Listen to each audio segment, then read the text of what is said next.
कर लेते हैं electric field at an equatorial point of a dipole वाले टॉपिक की। यहाँ पर डायग्राम मैंने आपका बना के रखा है सो दैट वीडियो ज़्यादा लंबा ना बने और एंड आपका टाइम वेस्ट ना हो। ओके, तो यहाँ पर बेसिकली इसमें जो आपका डायपोल पे हम लोग डायपोल फील्ड हम लोग जो पढ़ रहे हैं उसमें हमारा इक्वेटोरियल पॉइंट पर कितना फील्ड होगा दोनों चार्ज की वजह से। तो पहले हम लोग डायग्राम बना लेते हैं अच्छे से। तो यहाँ पर सपोज यहाँ पर -q चार्ज रखा हुआ है, ये -q है और ये +q चार्ज यहाँ पर रखा हुआ है। तो ऑब्वियसली ये सेंटर होगा। ओके, और सेंटर से ये डिस्टेंस आपका कितना होगा, a होगा। ओके, तो ये भी a हो जाएगा। फिर मान लो ये जो लाइन है इस पॉइंट पर, देखो इस पॉइंट को मैं पॉइंट p नाम दे रहा हूँ, इस पॉइंट को देखो, ये पॉइंट p हो गया हमारा। पॉइंट p पर मुझे इन दोनों चार्ज की वजह से इलेक्ट्रिक फील्ड यहाँ पर कितना होगा वो आपको पता करना है। इसलिए इसका ये जो डिस्टेंस है सेंटर से, मैं इसको r ले रहा हूँ। ओके, अच्छा अगर ये r हो गया, ये a हो गया, ये 90 डिग्री आपको क्लियरली दिख रहा है, तो पाइथागोरस थ्योरम यहाँ पर लगा सकते हो। तो ये क्या हो जाएगा, r² plus a² raise to 1/2, इतना तो पता ही होगा। ओके, पाइथागोरस थ्योरम लगा दो। ये हाइपोटेनस हो गया आपका, और ये आपका जो हाइट और ये बेस और इसका स्क्वायर, तो आपको ये मिल जाएगा। ओके, अच्छा अब देखो डायरेक्शन की बात कर लेते हैं जो कि बहुत इंपॉर्टेंट है। तो यहाँ पर जो इलेक्ट्रिक फील्ड होगा वो इस चार्ज की वजह से होगा और इस चार्ज की वजह से होगा, और दोनों चार्ज की वजह से पता करके हम लोग उसको क्या करेंगे, ऐड कर लेंगे सिंपली। ओके, तो चलो अभी देखते हैं। तो इलेक्ट्रिक फील्ड इस चार्ज की वजह से जो होगा वो इस डायरेक्शन में होगा। ओके, +q चार्ज पे, तो यहाँ पर मैं लिख देता हूँ +q। इलेक्ट्रिक फील्ड डायरेक्शन कैसे होता है, वही कूलॉम्स लॉ वाला फोर्स, लाइन ज्वाइनिंग। तो यहाँ पर जो आप इसको ज्वाइन करो इस पॉइंट पर। अब अगर मान लो अगर आपको ऐसे भी समझ में आ रहा है, तो यहाँ पर अज्यूम करो यहाँ पर एक टेस्ट चार्ज रखा है, ये किस तरफ फोर्स फील करेगा, test charge positive test charge रखा है, तो ये इसी तरफ तो भागेगा, क्योंकि ये पॉजिटिव ऑलरेडी ये पॉजिटिव है, तो इसको इधर धकेलेगा, फोर्स इधर ही लगेगा। अच्छा, अब इससे आपको ये भी समझ में आ गया कि अगर ये नेगेटिव चार्ज है, अगर मैं टेस्ट चार्ज यहाँ पे रख रहा हूँ, तो वो टेस्ट चार्ज इस चार्ज की वजह से इस तरफ फोर्स फील करेगा। तो इसको मैं लिख सकता हूँ E-Q। ओके, हम सपोज अगर मैं इसको एंगल थीटा लेता हूँ, तो ये भी एंगल थीटा हो जाएगा। और चूंकि ये डायपोल है, और डायपोल में जो है दोनों चार्ज इक्वल मैग्नीट्यूड के होते हैं, तो जितना इलेक्ट्रिक फील्ड ये पॉजिटिव इस तरफ होगा, उतना ही मैग्नीट्यूड का इलेक्ट्रिक फील्ड इस डायरेक्शन में इस चार्ज की वजह से होगा। मतलब ये दोनों वेक्टर इक्वल अमाउंट के हैं, इक्वल अमाउंट के, तो इनका जो रिजल्टेंट होगा ये इधर ऐसे निकलेगा। ओके, तो ये जो इसको मैं लिख सकता हूँ एकदम दोनों को इक्वल एंगल पर कट करके निकलेगा, ई इक्वेटोरियल, चलो ठीक है। अच्छा, तो अगर ये थीटा है तो ये भी थीटा ही हो जाएगा, सीधी सी बात है। ओके, क्योंकि दोनों वेक्टर इक्वल मैग्नीट्यूड के हैं। अच्छा, अब हम लोग पता करते हैं electric field at point P due to plus charge. तो लिखते हैं यहाँ पर electric field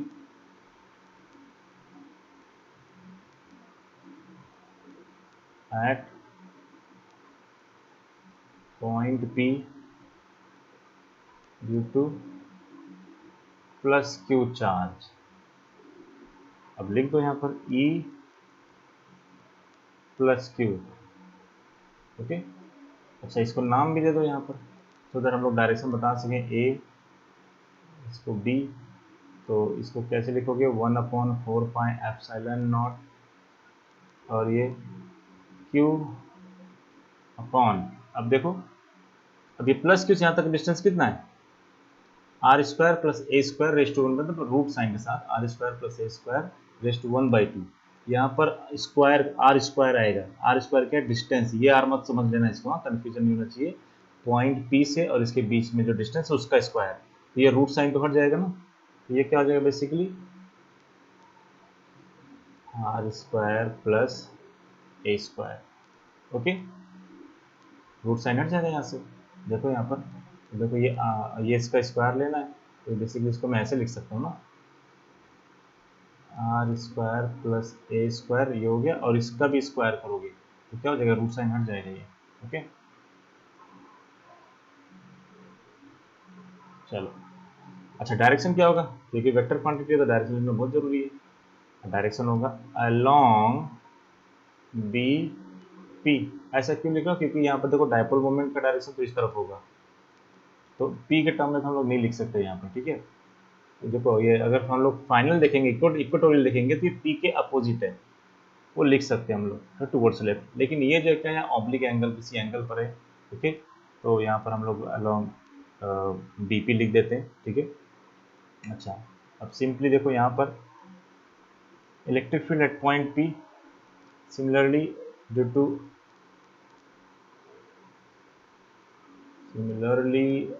to minus Q charge, E minus Q क्या हो जाएगा 1/4 पाई एप्सिलॉन नॉट, ओके। अब यहाँ पर जो है क्या हो जाएगा Q/r² प्लस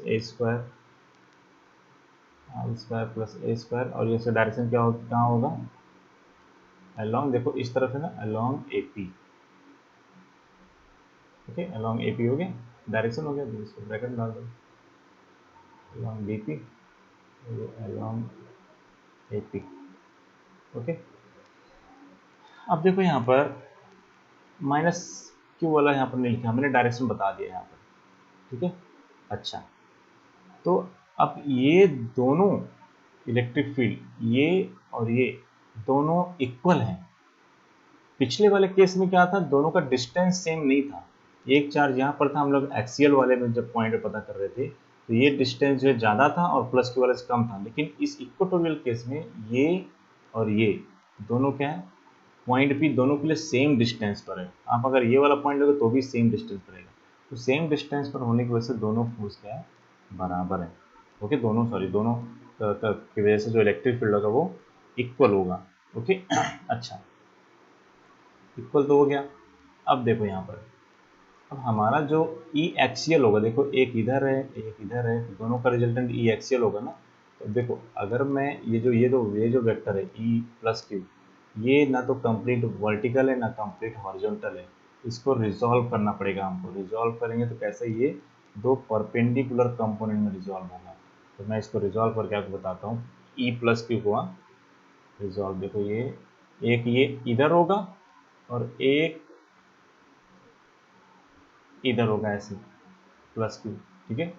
और E माइनस Q जो है यहाँ पर, इसकी वजह से एक इलेक्ट्रिक फील्ड ऐसे इधर होगा, ओके, और एक दूसरा जो है ये इधर होगा ऐसे। तो ये दोनों कंपोनेंट तो कैंसिल हो जाएंगे। अच्छा, तो इसको मैं क्या लिख सकता हूँ ऐसे यहाँ पर,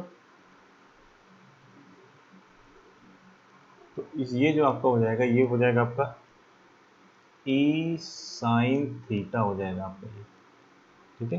तो क्या हो जाएगा आपका E साइन थीटा, ओके। और ये भी क्या हो जाएगा आपका E साइन थीटा हो जाएगा इक्वेटोरियल का। और ये आपका जो दोनों की वजह से क्या होगा आपका E कॉस थीटा हो जाएगा। तो कहने का मतलब E साइन थीटा कैंसिल हो जाएगा और आपको क्या मिलेगा E cos theta, okay. So finally जब आप लिखोगे यहाँ पर सो E इक्वेटोरियल, सो E इक्वेटोरियल मैं लिख रहा हूँ, सीधा EQ लिख रहा हूँ, इक्वेटोरियल मैं लिख सकता हूँ इसको यहाँ पर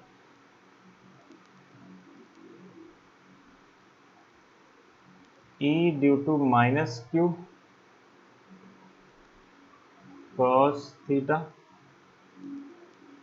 plus E due to plus Q cos theta, दोनों cos थीटा कंपोनेंट तरफ है। अच्छा, अभी P आपका इस तरफ है, P जो डायपोल मोमेंट का डायरेक्शन इस तरफ है, लेकिन हमारा जो इक्वेटोरियल हम जो डायग्राम से हमारा मिल रहा है वो इस तरफ है। तो अगर मैं यहाँ पर अगर ऐसे लिख देता हूँ, ध्यान से लिखना है, बहुत इंपॉर्टेंट कॉन्सेप्ट बता रहा हूँ आपको।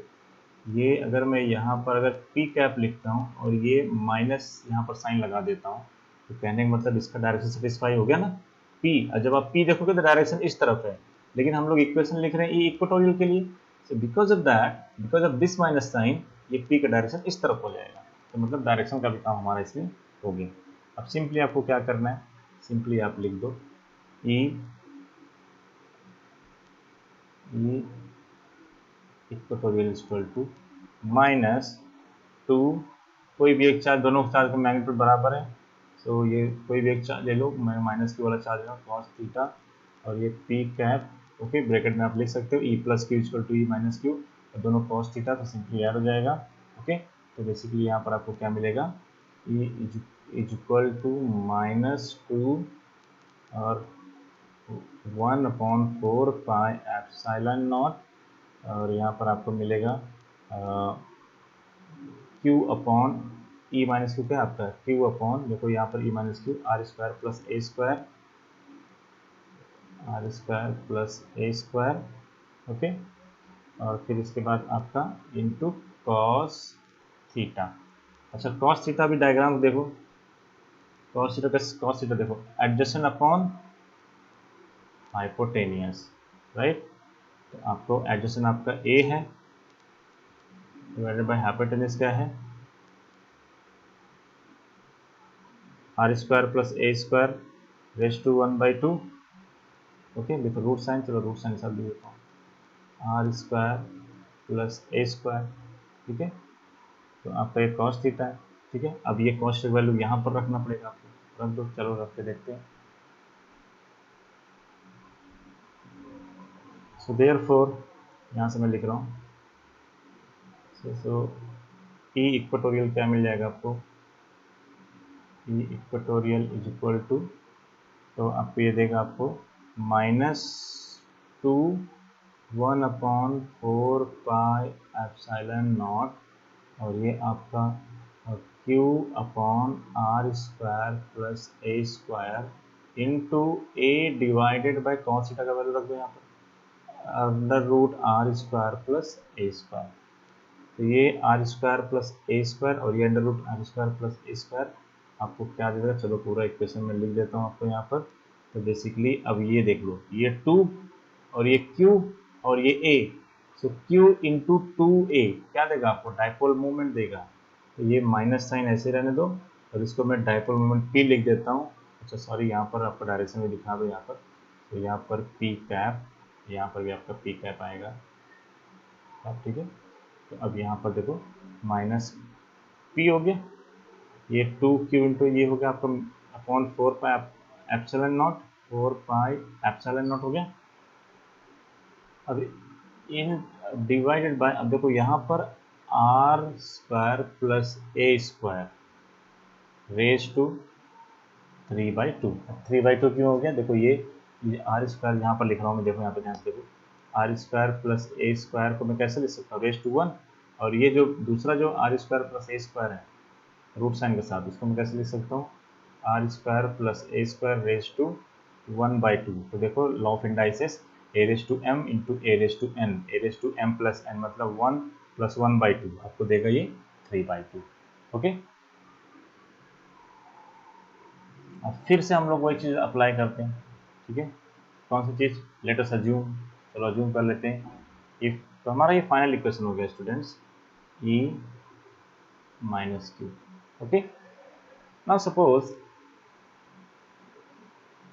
if I'll consider R is very much greater than A, तो फिर से यहाँ पर A को इग्नोर कर सकते हैं हम लोग, तो क्या मिलेगा, ई इक्वेटोरियल। अब इग्नोर क्यों कर सकते हैं, तो पीछे मैंने आपको पिछले वाले डेरिवेशन में बताया पूरा अच्छे से।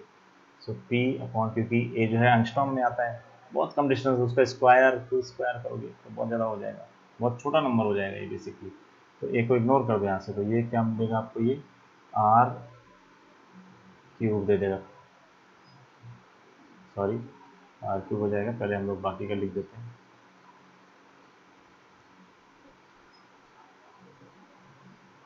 तो 4πε0 और ये R³ कैसे हो गया, तो ये R स्क्वायर रेज टू 3/2, तो ये 2 कैंसिल हो जाएगा, आपको R³ भी मिलेगा, और A को हमने ऑलरेडी 0 मान लिया। सो A कैन बी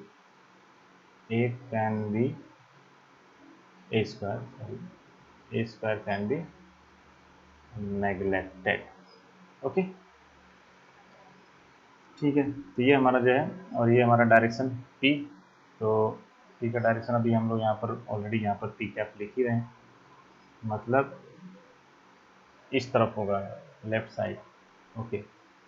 अच्छा, अब अगर पिछले वाले इक्वेशन से अगर आप कंपेरिजन करो, ई इक्वेटोरियल जो आपको मिल रहा है वो लेफ्ट साइड उसका डायरेक्शन जा रहा है, ओके। देखो यहाँ पर, तो मैं यहाँ पर दिखाता हूँ, देखो यहाँ पर सी, ये जब हमने एक्सिस वाला किया था, देखो ये एक्सिस वाला हमने जब किया था, तो नेट आपका जो जो आ रहा था डायरेक्शन ऑफ इलेक्ट्रिक फील्ड वो जो है टूवर्ड्स राइट, देखो टूवर्ड्स राइट मतलब इस तरफ आ रहा था। बट जब हम लोग ये वाला डेरिवेशन कर रहे हैं इक्वेटोरियल का, तो ये पी कैप हमारा जो कि इस तरफ है, देखो इधर पी कैप इस तरफ है और नेगेटिव साइन है यहाँ पर नेगेटिव साइन है, तो मतलब आपका जो नेट डायरेक्शन ये इस तरफ है। तो इक्वेटोरियल केस में डायरेक्शन लेफ्ट की तरफ है और एक्सियल के केस में राइट की तरफ है। ओके, अच्छा अब दोनों के इक्वेशन को अगर हम लोग लिख लें एक बार ध्यान से, तो हम लोग को क्या मिलता है बेसिकली, ये हमारा फाइनल डेरिवेशन हो गया एक एक्सियल का। अब हम लोग दोनों कंपेयर कर लेते हैं एक्सिस और इक्वेटर में क्या आपको जो है कंपेरिजन करने लायक क्या चीज़ है। तो एक बार मैं पूरा इक्वेशन लिखता हूँ, तो आप ध्यान से देखो। तो जो आपका ई एक्सियल हमको जो मिला था, इसको आपको याद करना पड़ेगा। ई एक्सियल जो हम लोग को मिला था वो हम लोग सिर्फ मैग्नीट्यूड वाइज में लिख रहा हूँ, 1/4 pi epsilon not 2p upon R cube मिला। और ये इक्वेटोरियल क्या मिला हम लोग को, ई इक्वेटोरियल इक्वल लिख दो यहाँ पर 1/4 pi epsilon not with minus sign और ये p upon R cube. Okay, तो अगर मैं इसमें अगर इस इक्वेशन में 2 से मल्टीप्लाई कर दूं, ओके, तो ये नेगेटिव साइन तो भूल जाओ, नेगेटिव साइन डायरेक्शन पर्पज के लिए है। ओके, लेकिन अगर आप ध्यान से देखेंगे तो देखो यहाँ पर, तो अगर मैं यहाँ पर 2 से मल्टीप्लाई, अभी मल्टीप्लाई मत करो, नहीं तो कन्फ्यूजन हो जाएगा आपको। चलो अब ध्यान से दोनों इक्वेशन को देख लो, ये भी जो है 1/4 पाई एप्सिलॉन नॉट, ये भी 1/4 पाई एप्सिलॉन नॉट, ये भी आर क्यूब, ये भी आर क्यूब। यहाँ पर 2 है, यहाँ पर 2 नहीं है, यहाँ पर p है, यहाँ पर p है। कहने का मतलब है कि अगर मैं यहाँ पर जो है 2 से मल्टीप्लाई कर दूँ, ओके, तो आपको क्या मिलेगा, E axial is twice time E equatorial. तो इन दोनों इक्वेशन से हम लोग क्या बोल सकते हैं कि ई एक्सियल जो एक्सिस पर जो आपको इलेक्ट्रिक फील्ड मिलता है, अगर डिस्टेंस सेम है, अगर आर दोनों के लिए मैं सेम लेता हूँ, ओके, एक एक्सिस पर और एक इक्वेटर पर, एक्सिस पर मैं 4 सेंटीमीटर लेता हूँ सेंटर से और इक्वेटर पर भी 4 सेंटीमीटर सेंटर से लेता हूँ, तो आपको जो है एक्सिस पर ज़्यादा इलेक्ट्रिक फील्ड मिलेगा। सो 2 टाइम्स ई इक्वेटोरियल, आपको डबल मिलता है। अगर आपको एक न्यूमेरिकल ऐसे दिया हुआ है कि एक्सिस पर आपको इतना इलेक्ट्रिक फील्ड मिल रहा है, तो इक्वेटर पे, तो सॉरी, अगर आपको बोल रहे हैं कि इक्वेटर पर अगर आपको इतना मिल रहा है तो एक्सिस पर कितना होगा, तो उसका डबल हो जाएगा। वैसे वर्षा अगर उसका हाफ जो है एक्सियल पॉइंट पर, अगर इक्वेटर कर दिया तो एक्सियल का आप पता कर सकते हो। So this is what very important conclusion. Okay, so ये आपका पूरा टॉपिक इलेक्ट्रिक डायपोल यहाँ पर कंप्लीट हो जाता है। ओके, इसके बाद हम लोग इसको न्यूमेरिकल सॉल्व करेंगे, बट उसके बाद हम लोग ये कर लेंगे। तो स्टूडेंट्स, मुझे लगता है आपको कोई डाउट नहीं होगा इसमें, अगर होता है तो आप कमेंट करो, शेयर करो, सब्सक्राइब करो, अपने दोस्तों को भी सेंड करो, सो दैट उनको भी ये पूरा डेरिवेशन अच्छे समझ में आ जाए। Okay, and thanks for watching.